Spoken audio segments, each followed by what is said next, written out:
Tin, anong ginagawa mo dito? Ikaw, anong ginagawa mo dito?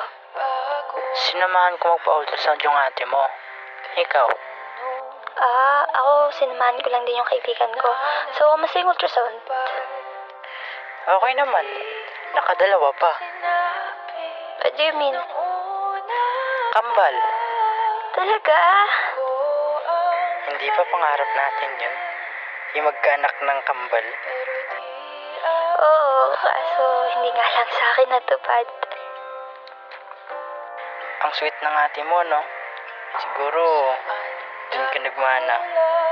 Ngayon, kampante na ako na siyang magiging ina ng magiging anak namin. Mahal mo na? Sorry. Hindi ko pala dapat tinanong yun. Hindi. Okay lang din. Sorry nga pala about sa atin. Okay na ako, Kurt. Kahit hindi na ako. Masaya na ako para sa inyo. Sobrang ganda mo, ate. Nahanap ko na nga eh. Hinagaw mo lang. Wala, ate. Sige, good luck.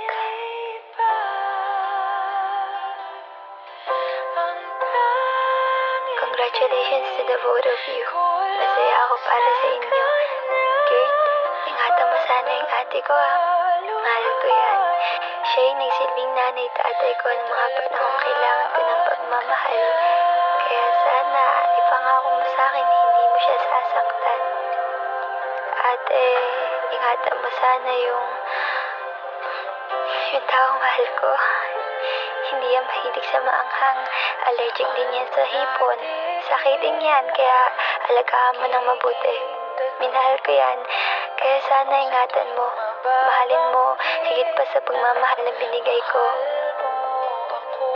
Pero sa totoo lang, sobrang sakit na makita ko yung taong akala ko siya na pero hindi pa pala.